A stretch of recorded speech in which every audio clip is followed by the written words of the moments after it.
ইনশাআল্লাহ এবার ভোট দেবো কিসে?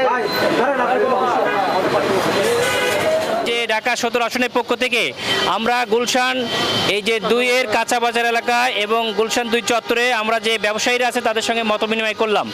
জামায়াতে ইসলামীর পক্ষ থেকে জামায়াতে ইসলামীর লক্ষ্য এবং উদ্দেশ্য ন্যায় এবং ইনসাফ ভিত্তিক সমাজ প্রতিষ্ঠিত করা।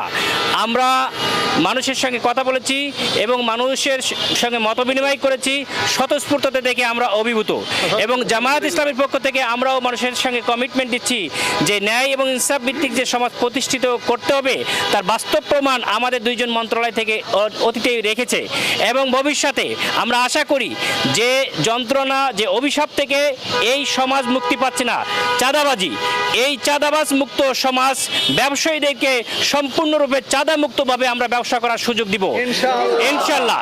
যে চাঁদা মুক্তভাবে যদি মানুষ ব্যবসা করতে পারে, তার যদি 1000 টাকায় জায়গায় 500 টাকা চাঁদা না দিতে হয়, ওই মালামাল সে 1000 টাকার পরিবর্তে 500 টাকা 600 টাকায় বিক্রি করতে পারবে।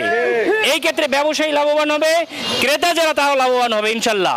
সুতরাং বাংলাদেশকে চাঁদা মুক্ত, সন্ত্রাস মুক্ত এই অভিশাপ থেকে সমাজ মুক্ত করতে চাই।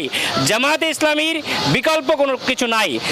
আমরা আশা করি ডাকসু এবং জাকসুতে বাংলাদেশের যে পরিবর্তনের সূচনা হয়েছে এই পরিবর্তন অব্যাহত থাকবে এবং সাধারণ বিশেষ করে ইয়ং জেনারেশনের এই ভোটকে সঙ্গে নিয়ে বাংলাদেশে ভবিষ্যতে এক বড় ধরনের পরিবর্তন আসবেই ইনশাআল্লাহ এবং বাংলাদেশে জামায়াত ইসলামীর নেতৃত্বে একটি সুন্দর সমাজ এই সমাজে প্রতিষ্ঠিত হবে ইনশাআল্লাহ। এই আশা করি আমাদের যারা এখানে পথসভায় অংশগ্রহণ করেছেন সবাইকে আমরা ধন্যবাদ জানাচ্ছি। আমরা এখন বনানীর দিকে